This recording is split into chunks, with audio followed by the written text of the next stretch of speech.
Do you ever fantasize about being killed? About all the different ways of dying? Is it to awaken the fear of the passing of time? Or is it the failing beat of your own heart? They learned parts of a dismembered female body had been found in a remote corner of San Bernardino County. Why was her skull left outside a local restaurant? And where is the rest of her body? Death is only the beginning.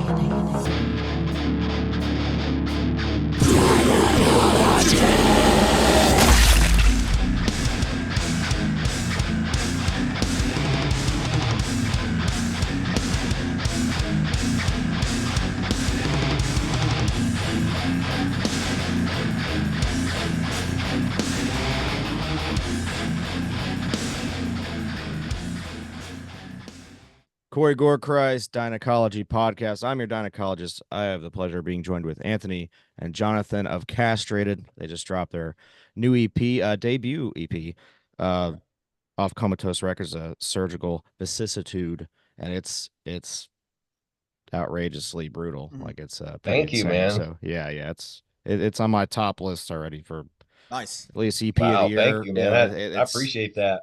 absolute just freight train. So I guess let's talk about it. You know, you guys just want to, or both, however you want to do it, just talk about, you know, the process of the record or really just forming the band, stuff like that. I'll let Jonathan start, man. This is his baby. I started it a couple of years ago. I guess about 4 years ago now. The whole process of once I got everybody on board, it was about a year long. And I wrote the songs, I guess about 4 years ago, like I said, and I struggled to find members. Yeah. And when that came about, I just kind of started revamping the songs, thought maybe that would help, and they just kind of got more in depth and more the way that they are now. And we had a lot of people come and go, and a lot of people try out, and it was a long process of the member finding, and which we had some guys at one point, and it just kind of fell apart. I didn't really know what the future was going to hold for the project, and then I think I found Anthony first. I actually hit him up. I didn't think he would be interested or had time. I know he'd recently left Gorgasm. Right. I know he had some family stuff and whatever. And so I hit him up asking if he knew anybody. And I guess he took a listen to the songs and said he would be down to do it. And so I struggled to find drummers. And they're always the hardest to find. Oh my God, they are. It's so hard. Well, they're good, but you can find them. They're either in a lot of bands or, you know, they don't want it. It's, I guess when you play something that's super chaotic, you know, there's a lot of time that's going to go invested in learning the material and, you know, that's a feat in itself, you know, not only the performance and execution of the material, but also the time that you're going to have to invest. And I started scrolling through drummer pages and I found Matt. And he sent me some stuff that he had worked on in the past. And I was like, dude, you are like perfect. And he was all about it from the start. Yeah. He's like, I'm your guy. And I was like, okay, maybe this dude will work. I was talking to, we got lucky. Yeah. We got super lucky. Yeah. He put the work in for sure. Oh yeah, for sure. You know, it didn't really take him that long either. Yeah. He kept saying, well, I'm going to get laid off from my job during off season and I'll work on it then. And so I was a little concerned and hesitant. But I was like, well, he seemed confident, and I wasn't gonna show him that I was worried. But yeah, I think it only took him like a month or two, a couple months. He went in the studio and just nailed it. It's just a machine, dude. Yeah, that's when you find those kinds of drummers that are down and they're willing to do it. They're committed and like they're gonna put everything into it. So they're rare, but when you find one, it's usually like they're like the most dedicated. The cherry on top, you know. I was once told that your band's only as good as your drummer, so I was always trying to find the good ones. Yeah. So and I contacted a friend of mine up in Fort Worth because I'm in Houston, Texas. So up in Fort Worth, looking for a bass player.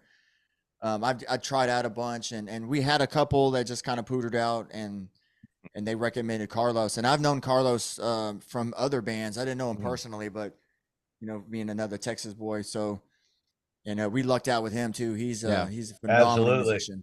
He's a phenomenal musician, and very knowledgeable and real easy to work with and very dedicated. He's in a lot of projects. He's got like 2 jobs. He's got a family. He's got kids. Damn. And I sometimes get up real early in the morning and you can see him on Facebook and I'll hit him up. He's like, oh, I'm in the studio working. And then a couple hours later, he's at work. I'm like, dude, do you ever sleep? So, but yeah, he's another good, solid guy. Real happy with how the project members turned out. I couldn't ask for a better crew, and the end product far exceeded my expectations. So I'm really excited with it. And I talked to Steve long ago and sent him some of the material, and he was on board from the start, which I'm happy with. Me and Steve go back way back and done some releases before, and Nice. I'm just happy that it worked out the way that it did, man. And it seems to be getting a lot of attention and people are talking good things about it. So yeah, as they should. Absolutely. I mean, it's only been out like a week, and it's nasty. I love it. Can't say nothing but good things about it, and praise it. So Anthony, I guess talk about what you heard and how it kind of took your interest and just Man, I don't know. From what I heard, what we ended up with was 2 totally different things, you know. And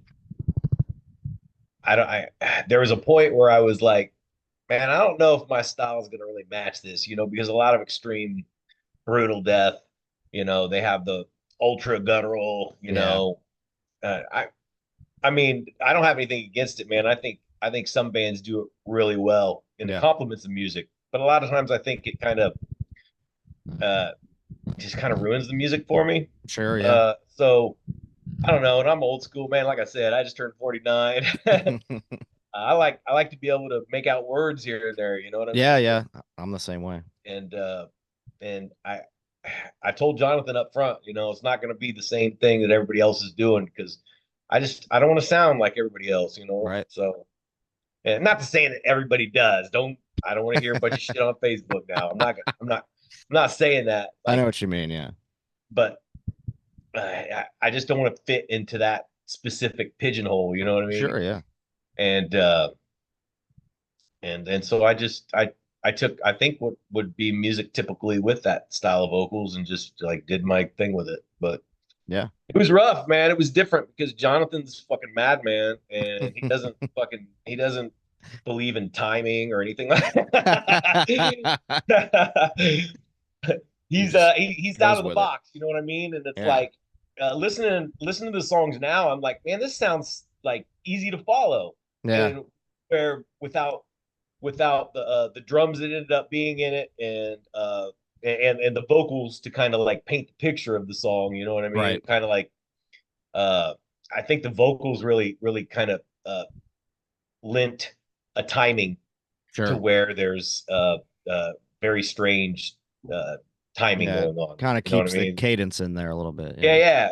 And I don't know if that's probably not what Jonathan was after, but I think it worked out well, you know, and I dig it. And like out of all the releases I've ever done, like I usually give them a spin a few times, and I think this is the one I've listened to the most. Maybe it's just because it's got 5 songs, but but it's just like, man, I just been hammering it, and then I finally got my album yesterday, and I listened to it, and it was just like, damn, dude, I think we did a good job here, you know. And now I'm looking forward to writing new material, which he sent me already, and I can instantly now I'm already in his mindset, like I can hear it now. You know what I mean? Where before it took me a long time I had to go piece by piece and just it was different, man. And I think that's where growth comes from, you know? I mean, if you stay in the same, you know, way, you're never really gonna expand. You're not, you know, I mean, if anything, Gorgasm taught me that, you know, going from old school death to something that made me step on my game, you know. It's like this was just another like level up for me, you know, because it was rough, man. I'm not gonna lie to you, it was rough. Yeah. And I mean, honestly, I don't even know if I told Jonathan this or not, but at one point I was just like, I got a hold of Jimmy Javins, man. He's my buddy, man. I love that dude. Love you, Jimmy. And I got a hold of him. I was like, man, I've been working on this. I don't want to do this guy wrong. Like I told him I do this stuff, but I was like, this seems like it's right up your alley. You know, I was gonna Yeah. pass it off like one or maybe two songs in, and Jimmy's like, yeah, man, sure, just send me whatever, I'll check it out. Yeah. And then I forgot to. And then I started getting deadlines and shit. And I was like, man, I'm just gonna have to do this, Yeah. And so that's why I ended up having Jimmy come do backups. Oh, I thought yeah. that was That's the nice touch. I wasn't yeah. anticipating that, and when he told me, because I know Jimmy from way back when, and Yeah. I was super happy to hear that he was a part of it. And I think it was also a nice touch to have another guy on it to add another flavor and characteristic to it. Yeah, Yeah, absolutely. I didn't tell him he was doing backups for the band I tried to give to him, but I'm glad I didn't. You know what I mean? Because Yeah. now it's just like, dude, I'm super down to start like writing for like new music. Yeah, yeah. I'm ready to do this, and I think we've got maybe our first show lined up. I talked to a guy in Lafayette, and them Nice. guys are all ready to get together over in Ohio and do some practicing and catch up new songs and get our timing down because we've never practiced as a band before. So Right.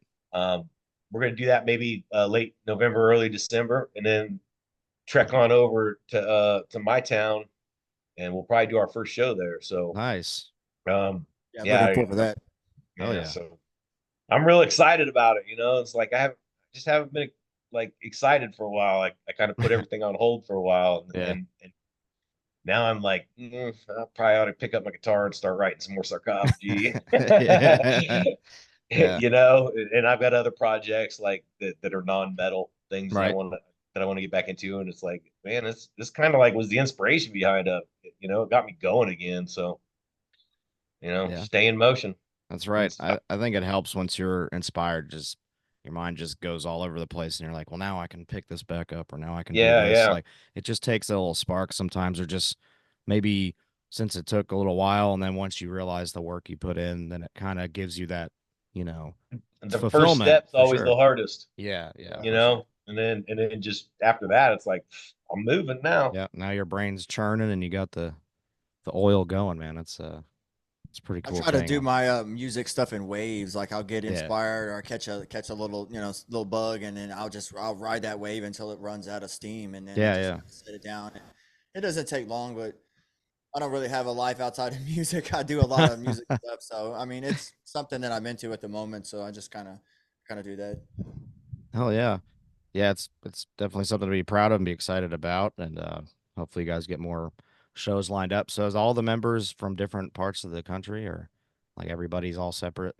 Yeah, our drummer's in Ohio, I believe. For the longest time, I thought he was in Pennsylvania, but he's in Ohio. Okay. And then Anthony's in Indiana, right? Mhm. Indiana, and Yep. then me and Carlos are in Texas, but we're like 5 hours apart. Texas is pretty big. Right, yeah. Yeah. Damn. So you actually just, like you said, you got a place where you're all gonna actually practice, or you guys Yeah, gonna do it virtually yeah. kind of too?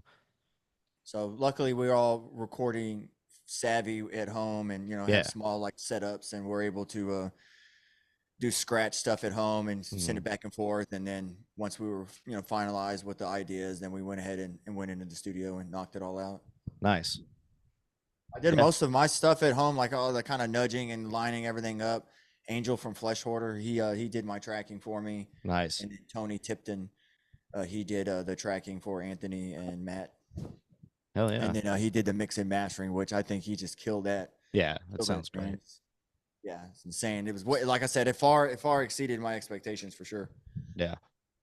And it's just unique, especially with the, for brutal death metal, like the quality sounds really good. The vocals are unique to the style of like genre that it is. So it's definitely sticks out and sounds great. So yeah, it's it's fucking awesome. But usually the second half we do this, we get acclimated with the band and the members, and we just really just talk about death. That's kind of a common theme. Obviously, why I love doing this is just getting, you know, It's perspective. coming for us all. Yeah. We live in a pretty chaotic world at this point and always really have, but it's nice to have perspective on things like that because it is going to happen, but really why death metal is important, I think, too. And people start to realize that down the road is like, these people aren't crazy. It's just perspective, and it comes from all different perspectives of the world. So, like, really, what is your guys' perspective as far as death, or like, what is it that you can channels you to be able to write about these themes or perform in a band with these themes that really like kind of help you? Is it like positive reinforcement, or is it, just kind of fun, or both? For me, I'm an Army vet, so I kind of got shot up in the desert, and I kind of suffer for some stuff like that. And Wow. And so I always tell everybody when they ask me about it, I tell them that the chaos is soothing. Yeah. It just kind of relaxes me, and I'm kind of like black and white, real black and white, and music is kind of when I started learning how to play guitars. I haven't really been playing guitar that long, maybe 11 or 12 years or something like that. Yeah. And it's like it's kind of like in a box, black and white. You got to do this and you do that, and the mechanics of it was just real easy for me. And then once I got involved in it later, then I started learning theory and whatnot. And so, but as far as and then the technicality of the music. And then I'm an extremist. I don't do anything in moderation. So, now I'm seeing all of these cool designs and shirts, and the lyrical content is like super abrasive or very derogatory, anti-Christ and stuff. And so, of course, and I have a real shock value type of sense of humor. And so I was just drawn to it pretty easily. And then, I just kind of ventured off to it. And now I'm to the point to where I guess I'm kind of past some of that, the initial my initial how I viewed it in the beginning, I'm kind of like I said, that initial view is kind of over, and now I'm kind of more on the where I can go with it. Yeah. And I'm still super intrigued with the instrument, and now that I can do more things, and I know a lot more, I can go further. But yeah, so I mean, I guess that's what sucked me into this kind of music. As far as the death stuff goes, I don't know. I guess I'm intrigued with how people are going to view me when I'm gone. I mean, before I was just kind of a party animal, but now that that's kind of over, I kind of look back on it and I'm like, what's that like? You should have died a bunch of times, dude. They wouldn't have had good things to say about you then, but now, now it's kind of like, well, like I kind of want to leave I don't know if you would call it a legacy, but like I want something to that I can leave behind when it comes to the music. And so right now I'm after like albums and CDs and quality of those CDs. So that's absolutely Yep. Awesome. Well, thank you for your service and for talking about it. So you were not a death metal fan, or were you like a metal fan before you joined the military? Didn't even know what death metal was. Wow, nice. It's pretty cool. It's always weird for me how to how I even got into it myself. It's just kind of basic. But Anthony, what about you? And we've probably talked about this a little bit before, but oh man, I don't know, man. Like I don't know what drew me to it. Just the aggressiveness. I mean, I grew up back when it was beginning, so there was kind of just like, oh man, this is heavy. Listening to thrash and punk and just things that just you're not going to hear it on the radio. You know what I mean? Right. It's like it's not this mass fed, dumbed down music that and then once like death metal kind of started to blossom, it was just the sickest shit, man. It's like I've always been a horror fan. I've always been, a fan of the macabre and just fucked up shit. Yeah. I don't know why, and then it was my thoughts on death. I don't know, man. It's like, what do you like? People that find it offensive, it just makes me laugh, kind of, because I can see where people might get offended by some of the lyrics or the lyrical content, but it's like, have you ever watched a horror movie? Right. And like you said, man, it's all perspective, and my perspective is like all these people that are so fucking uptight and just bitching and complaining about things that don't even fucking affect their life. Exactly. People, you know what I mean? And it's like, listening to the song, you could be that person in that song. It could be fucking worse. You know what I mean? Your life's not that bad.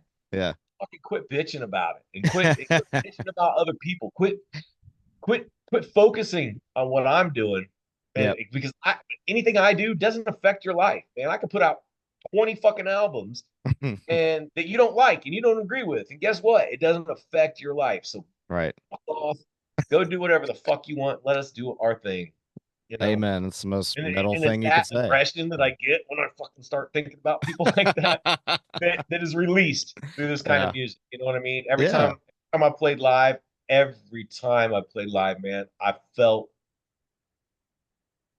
like I think sometimes in the beginning I felt like bigger than Yeah. what I really am. But now it's like it's I feel this insignificance and the insignificance of everything that everybody's doing is my favorite feeling that I've ever got. You know what I mean? Yeah. Kind of, I've been doing the psychedelics for fucking 30 years. So Yeah. um, like Jonathan said, like you make your mark. I mean, I understood that, and but it's also like this fucking planet's not even gonna be around, you know. The sun's gonna fucking implode at some point, and nothing that anybody does is gonna make a fucking bit of difference. So do what makes you happy. Fuck what other people think. Fuck Exactly. what other people want you to do. Like my girlfriend has just changed my way of thinking in a lot of ways, like how we're just so brainwashed to think a Yeah. certain way, do things a certain way. And what it comes down to is, man, what makes you happy? Yeah. And as fucked up as it is, I guess, for other people to think, this music makes me happy. Yeah. And playing it makes me even more happy. Like I listen to death metal probably like 20% of the music that I listen to. Right. I that's all it's where when I was 15 it was 100%. Yeah. Same here. Yeah. And it's like, but playing it, I don't know, man. It There's just nothing like it. it, it just does something to you, man. It lets you release things. It lets you put things into perspective. And you're hoping that the people that are there that are enjoying it and actually showed up, like you're hoping that they get that too, And Yeah. it's Yeah. like, I don't know. I like to ramble. Well, no, we appreciate it. Yeah. Usually after I perform, I get That ramble was brought to you Oh. by Terrapin Imperial Ale. That's some good shit right there. Got the iced coffee going on over here. Last night. Yeah, there you go. What you got? The big You guys gulp. got their big gulps. Iced coffee. Yeah. Yeah, we have. Yeah, whatever 7-Elevens now. coffee I don't drink in the morning, I put it in the refrigerator, and so at the end of the day, I got some cold coffee to drink. Nice. You know what I've been fucking loving about this whole podcast is I know damn well Jonathan's got a fucking microphone on his computer, but he'd rather hold that microphone in his No, hand. I don't, because I have the interface. I have the interface. Dude, every time we talk, there's something about dicks going on. He looks more like the host than I do. He's up there like, well. No, I don't. If I don't have this, there's no way that because I have the audio running through all the interviews. This is where I do all my recording in this. Yeah. I hear that you. bitch. We just need to get you an arm. Man, I haven't even really listened to anything anybody said. I just keep watching Jonathan with that microphone. I'm like, yeah, buddy. Doing the Bob Barker, I figured you'd show up in a onesie for this thing, I thought about dressing up. Where you at, buddy? You should. Where you I got a bunch of onesies, all kinds of fucking weird shit. That would have been A bunch of different hats, masks. Oh yeah. We have a little more time. You can go put one on real quick. You never know, man. I got a banana hammocks. I got the fucking the male bikini. Nice. With the straps. I messaged Braxton earlier. He just hit me up. Yeah. I was trying to find out what the podcast is all about because I guess he's been on yours, right? Yeah. And I didn't know you're the same guy from when we were in Atlanta or some shit. I can't remember where the that was forever ago. Yeah, we're in Gorga doing that podcast with you before. So yeah, this is one I was telling you about, John. It was like a 2-hour long podcast. So it's the same guy? Yeah, it was me and a co-host, so I'm like the other guy, not the louder. Is that the other one that's on your site? There was another K-pop metal guy. Who's that guy? No, that's me. That's like my YouTube page. So Okay. That's a weird thing I do, but yeah, it's fun. So I oddly do this shit, and then I can transition and be like, oh, I like K-pop too. So dude, I listen to all kinds of weird shit. Yeah, I was trying to find out like how long it was going to be and like what do you guys talk like? Just trying to get some information on it. You know, usually I like to study up on what I'm doing before I do it, but I've been so busy lately. It was like, and he didn't tell me about it till what, yesterday. So it was like very last minute. I didn't. Yeah, Braxton's the shit too. Busy, I love. Oh, that dude, guy. I love Braxton, man. He's a good dude. He's one of my first guests on this new podcast. So yeah, he's the shit. It's very, very humble, very knowledgeable about everything, and just a all around cool guy to talk to. So yeah, definitely shout out to him. And Between the Killings is very good. Another very good EP that came out. So for sure. Oh yeah, man. Like they're doing pretty good things with that. Mm-hmm. Got a lot of good shit. He's moved on. He's also got another project going on too. Yeah, he's been doing a lot of shit Violence lately. Only, I think it's called. Yeah. He's killing it, man. But yeah, getting good stuff. It's good to see other people, progressing and doing better. Absolutely. Just keeping death metal fun and strong and new, like just having newer projects come out. Like I said, this new project just sounds like Castrated. It sounds unique. It's something fresh. It's nice to have that in death metal because it does get so just congested sometimes, or like seems like it all sounds the same. So and I listen to everything. I try out every band at least once that I see. If like even remotely have a disgusting album cover or cool logo, I'm gonna give it a shot, without knowing shit about it. But obviously I knew about Castrated already, which is why I wanted you guys on for sure. But yeah, it's definitely something new, and I can, it's not anything I've heard, at least not in a long time. So I've had a lot of people say it was a lot different. It was a breath of, somebody says, like a breath of fresh air from all of the other same sounding, CDs that have been coming out. I thought that was a good man. Like I said before, it's Jonathan's baby, man. He like I said, it is like something I warmed up to, and now like most of the bands that I absolutely love, like at first either I didn't get it, you know what I mean? Yeah. And then it just kind of like it'd come up again or something. I don't know now. Like some of my favorite bands I didn't like when I first heard them and shit. And it was kind of that way with Jonathan. And now it's just like I'm craving it. The dude's fucking. He did a hell of a job. Yeah. I didn't have to fucking message him and be like, "Hey, can you play this one more time? Or can you do this a little bit different here?" Like I just fit my shit to what he wrote, and that was it. And that's a first. Yeah. And like I said, it was difficult for me before, but it was my shit. You know what I mean? Right. It was like I needed to open up and start looking at things through fucking Jonathan's eyes. You know what I mean? Yeah. And and as soon as Matt and Carlos came aboard, dude, like I was there when Matt trapped drums, and it was crazy, dude. That dude is a fucking beast. He's an animal. And Carlos is a badass, man. He fucking compliments this band so well. And from the initial recordings, scratch guitars and a little bit of robo bass or whatever, or robo drums. We like it took shape before I had to finish writing some of the stuff. You know what I mean? So the drums really changed the last. And I went back and rewrote a few things, and I had like 2 weeks to do it before I got to the studio after Matt. And I rewrote some things after he laid down his drum tracks because it really like paved a different way. Yeah. I mean, it was almost the same, but different. Yeah. He said he kept a lot of the same beats, but changed like a lot of the transitions and stuff, which I liked a lot. And then there was a couple parts in there that he changed that I liked so much that I went back and redid what I was doing. I still played the same thing, but just kind of like added a different technique to it. Yeah. And it helped out a lot too. So Matt gets a little bit of credit for changing stuff. Absolutely, man. Matt's a fucking animal. Yeah, it was hard for me because I've been listening to the songs with the drums that I had written for so many years. Right. Matt kind of changed some stuff up. I ain't gonna lie, it took me a couple minutes to kind of get on board with some of the stuff. It was just hard to let go of one thing and move to the other. Sure. But now that time has taken its toll on that, and it's I'm glad that some of the stuff that I didn't initially like in the beginning that we kept, and it's my opinion has changed a lot. Oh yeah. I think it's the only album I've ever been a part of where I didn't want to go back and re-record some shit or do something different. You know what I mean? It's a good thing. I mean, I always want to. Trust me. I can do better than that, or I should have done this. But this is the one where I was like, no, man, this shit fits. Yeah. You know, I think it's good, man. Like I was happy with it. I'm still happy with it. So Good. Yeah. Yeah. I think from what I've heard, everything is where it should be. It all makes sense. It's I'm just fluid. looking It forward sounds to the good. next. It's nasty. Very flowing. Yeah.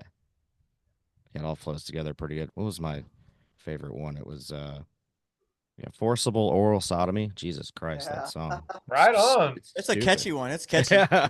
It's just stupid. Like I don't. That's one where I almost have to pull over when I listen to it in my car. I was like, holy shit! I gotta. Hopefully, I'm coming to a traffic light for a second because I need to just jam the. That was Dude, crazy. I was driving all over the road once I got that album. Yeah. That's when you have a good one is when it kind of changes how you drive, Like I'll realize it's like I'm going 80 right now. I need to slow the fuck down because I'm just gripping the steering wheel oh man. And albums don't really hit me as hard as that often, so it's nice to have that. And that's like on it, being honest. Doing this, I listen to a lot of music. I respect all the bands, love, I only reach out to the ones I really like and want to talk to. And everyone that I've had on has had great shit come out, but this is definitely one of the best ones for sure. Thank you, brother. Oh, yeah, man, I appreciate that. We appreciate it, man. Thanks for the support. Oh no, anytime, man. And we'll definitely be supporting you tomorrow or whenever you send this out. I'm kind of backlogged right now with shit I got to get up because I've been so busy lately with other shit. But yeah, I'm probably just gonna go ahead and put this one up quick and then do the other ones. But there's a few more. That, yeah.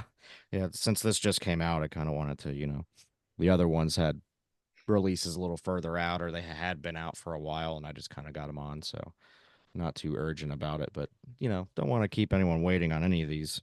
But sometimes you get kind of far behind on it because I'm definitely not doing as many interviews as I was doing for Phantasm. We were doing way too many for what we were doing, So this is more just for me and to have fun and promote bands I actually really like and not just because the label's like, you want to do this? I'm like, no, I don't do that anymore. I reach out when I want to do stuff and get who I want to talk to. And plus, with it being a niche content like strictly death metal, it helps too, and I like talking to more of the underground bands and that need more just conversation and exposure with fans and with, people in general.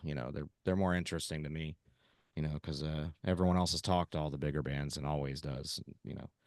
This is an opportunity just to get perspective from people that generally I've, you can relate to more and have open conversations with that aren't so busy with touring constantly and going to festivals. Other obligations that pull them away. And that can change kind of how you feel about doing so many interviews. And I know a lot of these bands do interviews probably 30, 40 a day or some shit. It's crazy. So I get how it works. I've been doing this 8 or 9 years working and interviewing that many bands. just kind of seems monotonous and you just go through the motions. Exactly. Yeah. And that's not their fault really. It's just the way that the industry works, so that's why I like more underground shit because you guys actually still enjoy what you're doing. Not to say they don't, but you guys are very selective. You're constantly writing. You're trying to get some shows done, but you guys have a lot of shit going on in your personal life where that's more still your thing. So, yeah, we're gonna try to do some select stuff next year. I think we're either gonna do a Midwest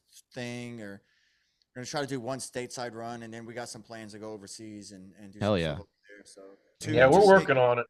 We're working on two of those. Sure. Those are the two big things. Anything in between, very select. Nice. That we're going to get together and work on the new stuff for the full length as well as the touring next year. And we're like, well, we're all going to be together. We might as well play. Yeah. So I'm glad that we were able to throw together something here at the end of the year. Have close out there. All that work finally. Have some fun at the end. Absolutely. Are you guys playing Maryland Death Fest next year, or did I imagine that? I don't know, man. You can hook us up. I know Gorgasm is, which is cool. Yeah. It'd be put cool us on the show. Yeah, I can. I'm in all the groups where they do. God, who runs that? Sean? Who runs? Ryan. Ryan. Yeah. I mean, I hate hitting people up being like, "Hey, can we get on your show?" You know what I mean? But I'll start spamming the page because I'm in one of the official group on Facebook that he moderates, so I can just start being like, "How about castrated?" Because we'll we just need to get out there and start doing some shows, and then you know, whatever will come. I mean, I played Gasm for a while before we played Maryland. Right. Yeah. But it was a 6th show. Yeah. Maryland Death Fest is awesome. Yeah. The way they have it set up now is so much better too. Like when I went this, you know, just a few months ago is great. So. Yeah, that setup is insane. I love watching those videos. Yeah. I want to do that and Obscene Extreme. Those are like my two. That's like my.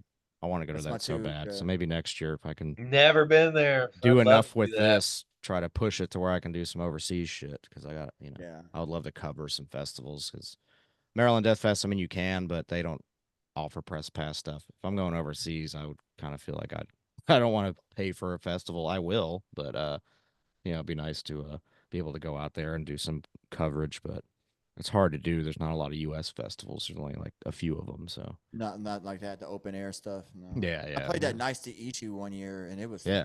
That was my first overseas show and first outside, or it was an inside fest, but where you got people camping out and shit, and and it was insane. I love the countryside over there. It's incredible. Oh, I bet. Yeah. Hell, I didn't want to come back. my first overseas show was the last Mountains of Death they had. Oh my God, you suck! Nice. That's in the mountains of Switzerland, right? Yeah. Internal Bleeding played right before us. Good God. Them dudes are dude. I love them dudes. And I do too. Chris. Yeah. Chris is cool. Every time I go anywhere in their direction, man, like they're always fucking totally cool. Even their ex-members, you know, will show up to your show and they'll like I fucking toured around New York, fucking drinking with one of them. I ain't gonna say who, but anyway, like I seen Chris not too long ago, dude. Fucking 100% greatest dude ever.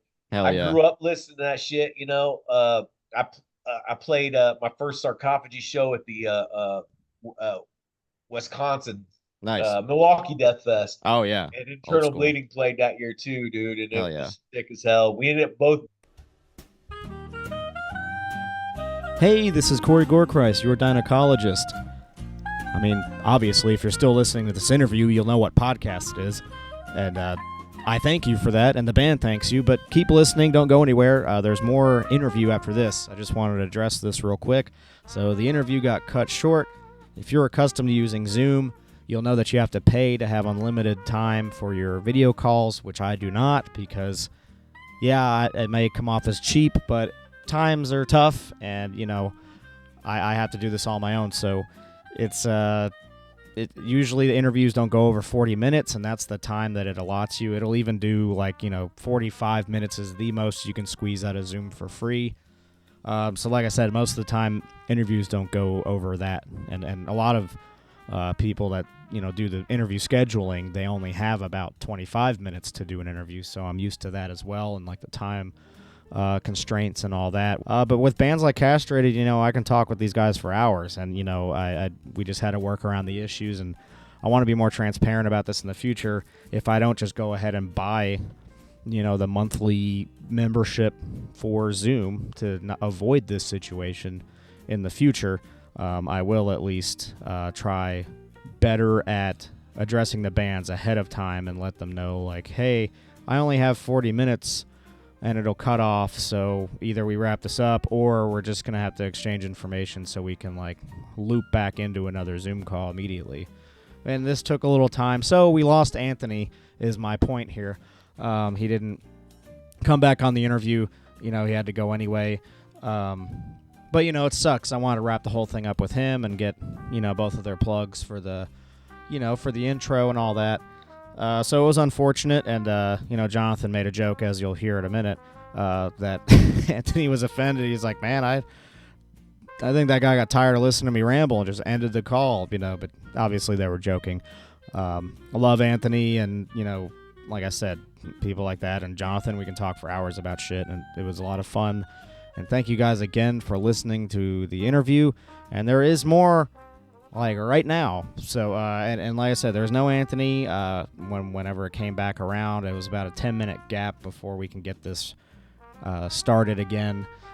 So I thank you to Anthony and also to Jonathan as well for working around all the kinks, because I don't pay for Zoom and continuing to do the interview as well. So thank you so much. And check out the new Castrated because it rips. There's no excuse not to listen to it. It's out. It's ready to go. If they start doing tours, catch up on all their stuff. But anyway, no more rambling. I'll say all that again later anyway. Here is what I will call the second half of the interview with Jonathan, no Anthony, and enjoy and thank you. All right, dude. What's up? Hell yeah. Sorry about that. I was talking to Anthony. He was like, I think that guy got tired of me rambling. And no, I was really afraid he would think that, man. No. I told him about it because I know these Zoom things cost money, right? Yeah, that's why I just get the 40 minutes, but I know a lot of times it goes over, so I didn't want to interrupt him, so I was just like, well, it's probably hopefully he stops for like a second, so I'll be like, hey, it's about to close out, but I'm gonna try to restart it. I told him about it. Yeah, I'm familiar with the Zoom, so I told him about it, and he was like, Is he gonna come back on in a second? I don't know. I can ask him. He said he didn't start working. He didn't start work till noon. Word. Hey, let me call him. Yeah, I wanted to hear the rest of the story and talk about internal bleeding because I love that Me band too. So like, that was highlight of the conversation almost. Hey man, he sent another link. You want to get back on here? Got a fresh 15 minutes. Okay. All right, I'll let him know. No worries. I told him you had to go back to work and everything too. So. Word. It's all good, bro. Yeah. Well, thank him for his time for sure, because that was great. What? You want to make out with him? Yeah. Now you left. Now I'm gonna start talking shit. All right, man. Do your thing. All right, man. I'll talk to you later. All right, bye. Yeah, he didn't start work till noon, and then he said he was leaving. It was funny because he told him it was his birthday yesterday, and I was like, "Oh man, you're gonna get the wifey drunk and do some Yeah. And he was like, "No, we don't do that no more. When you're this old, it's just another day." And then today he's like, "Oh, I got fucked up and didn't go to work till noon." And I'm like, "What was all that bullshit yesterday?" You get a couple drinks, and then turns into more than that. Same thing, man. Shit, I do. Don't give me no alcohol. I'll do some weird shit. What's that orange Ibanez? That looks sick behind you there. Man, that's my main one. 3250. It's nasty. Hell yeah. Oh yeah, man. Love it. I bought it from some guy named Rob, but he I don't know if he needed money or what, man, but he sold it real cheap, and I jumped on it real quick. And I don't know if you ever heard of a band called Ice 9 Kills. Absolutely, yeah. That's the guitar player's signature artist model. No shit. Yeah, the guy that I bought it from him, and then he sold it to me. And then nice. I kept it basically the same. I put a new pickup in it, and then I changed the brass the block in the back to thinking it was gonna help. It didn't really do much, but dude, I love that instrument. It totally changed the way I play, and it's the neck. I don't know. They had some kind of special truss rod in it. Dude, the fucking neck is just nice. Yeah. So now he's a phenomenal guitar player, and that's a band I didn't think I would be into, but like I saw them live once, and they were great. Like the very theatrical with the horror stuff, and it was actually really neat. So mad respect for them for sure. And they opened for Metallica. I mean, that's crazy. So I mean, I didn't know who good they for were, them. and I went searching for it and looked through a lot of their videos, and yeah, man, he's a fantastic guitar player. I like watching the gear videos and stuff and talking about Yeah, oh yeah. As much as I'm not, go ahead. I said as much as I'm not really that much of I would say I would consider myself a guitar player, but I do play. I'm definitely kind of like a gearhead too, because I like watching that shit. Yeah. Get ideas and stuff. I've spent so much money over the years on gear. It's just insane. I had a buddy come over and to help me dial in this processor that I had. And I was like, man, I just can't get it to sound good. And he was like, did you ever think about practicing? Put me in my place. I was like, what? Wow. But he was right. I was worried about gear, and I didn't practice at all. And so now I'm kind of the opposite. I'm real basic. I plug this thing directly into my Ingle, and that's all I do now. Yeah, Ingles are nice too. Yeah, a lot of the practicing is getting acclimated to the gear and how it all works and what sound you want it to come out of it and how to manipulate it really and just make it your own thing. And it's kind of hard to do. You just have to know what you want. You find something like, oh, that's it. Yeah, I got it now.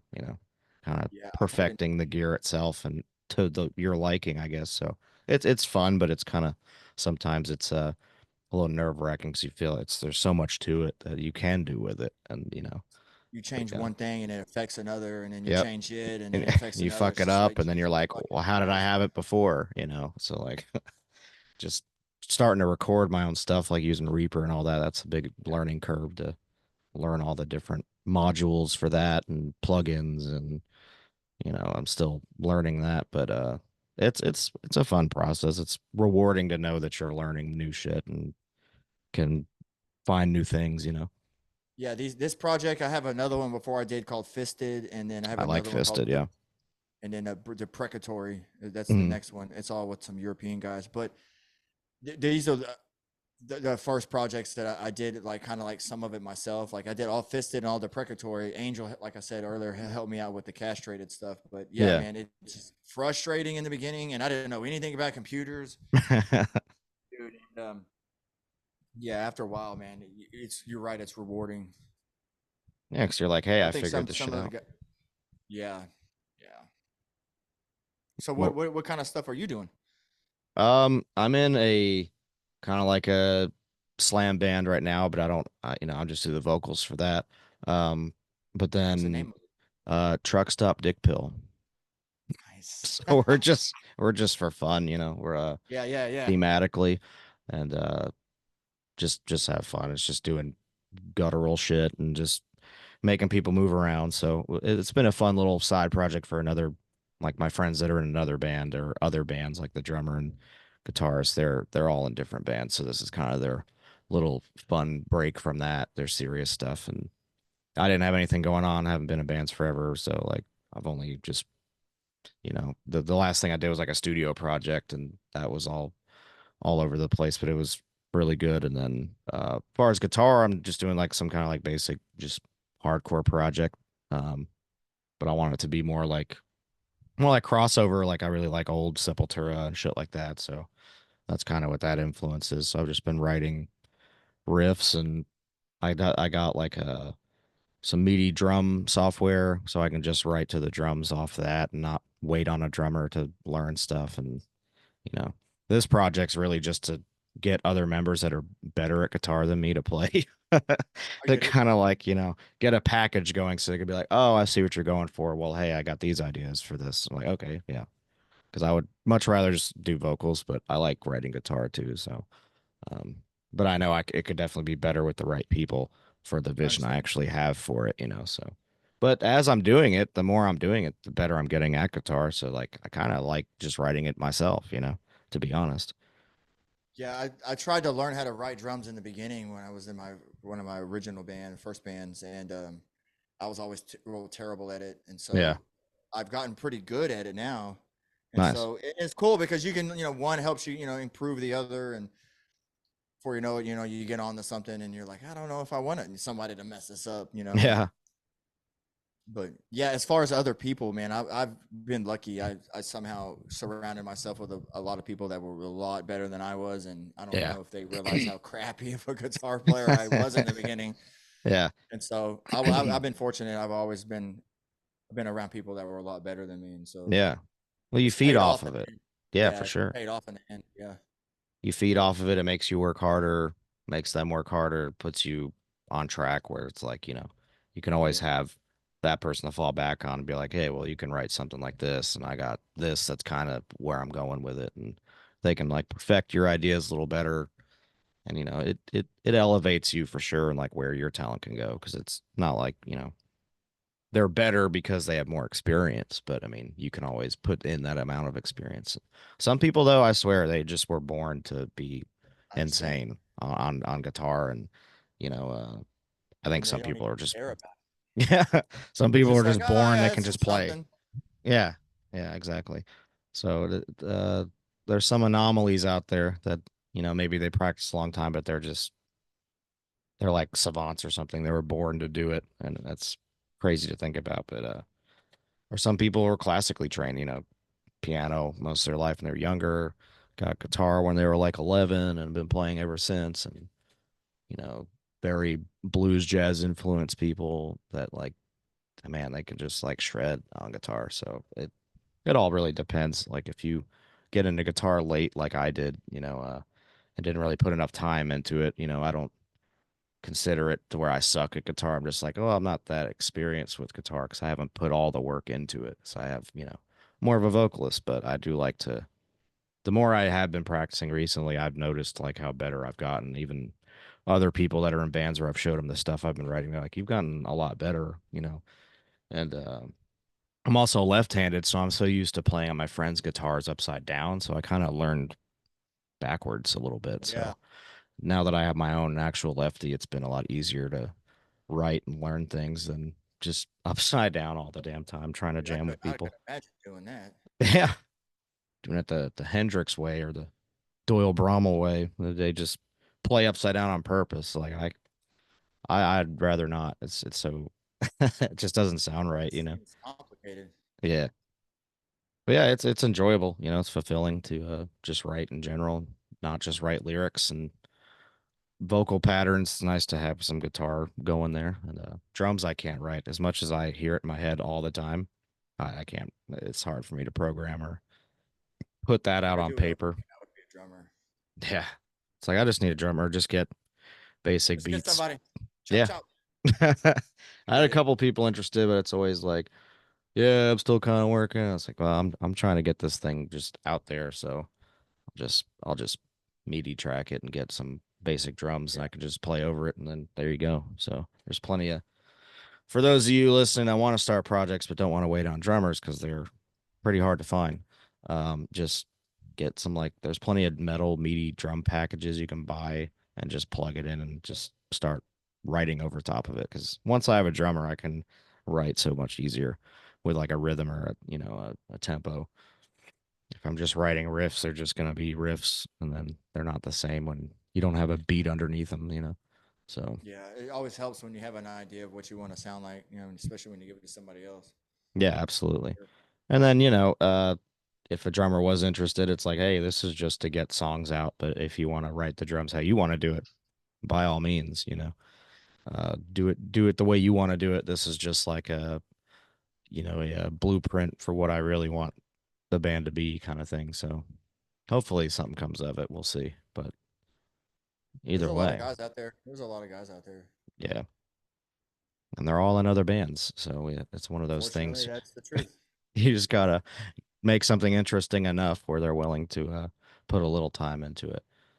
Because it's for guitarists and drummers, they put in way more time than I do. I pretty much just have to wait till they get something solid so I can put vocals to it. And I've been doing that so long, it doesn't take me very long to write to songs and get patterns down. Like I always have ideas for everything. So, um, but yeah, they have to work way harder, and it takes longer for that. So luckily, hardcore isn't really that hard. So, no pun intended, but it's pretty simple compared to some of the shit I've tried to start. Like death metal is not easy Mhm. to play at all. Like I've even been to the some slower hardcore kind. shows, and those guys go insane, man. Them Yeah, people get yeah, knocked the fuck out. yeah. It's a lot of fun. I like going to shows like that. Just the camaraderie. People are just having so much fun beating the shit out of each other. And now that more death metal bands are kind of jumping into that scene also now, which I think it was the way it used to be. I'm younger, but the crowds used to be a lot more united, and then for a long time they were kind of like separated in separate scenes, but now it seems like the hardcore scene definitely embraces death metal bands a lot more nowadays, and it's good to see because the crowds are crazy when they happen. They beat the shit out of each other, the death metal bands, just as much as they do the hardcore bands, so it's fun. It's a wild to see, but it's cool. So like when I saw Obituary at LDB Fest, which is a huge hardcore fest, like the crowd after they played bum rushed the stage and like gave them a ovation. Like it was Damn. insane, like praising them like these guys are gods, and they kind of influence what modern hardcore is now. So it kind of derives from like some of those old school death metal bands. So it was cool to see that. I'd never really seen that before with hardcore. So it was nice. So hopefully, when the one I'm writing, I'm trying to incorporate a little bit of death metal in there because that's that's what I know and what I'm good at. So, you know, you try to conquer both sounds, I guess. Capitalize on what you can do well, and then try to slide some new stuff in, and incorporate that. Not doing anything that's already been done or trying to have a certain sound to a certain band, just writing what I think sounds cool, But yeah, I think it'll probably cut us off again here in a second. So I guess real quick, it's been awesome talking to you, and Cool, I man. appreciate Yeah, you. I like this is my first podcast ever, so I had a No good time. shit. Yeah, I first appreciate one you ever. coming back on, and apologize for cutting off earlier. Hopefully, cool. appreciate Anthony a lot for coming back on. It's been a long time since I talked to him. Yeah. So, Surgical Vicissitude is out now on Comatose Music. The new Castrated EP, debut EP. They've been working on it a long time. It's finally here. So go check it out. Hit up their socials. I'll put all the links below. Man, it's been awesome talking to you, and man, it's been awesome talking to you. I really appreciate your time and awesome, man. Yeah, yeah. Pleasure.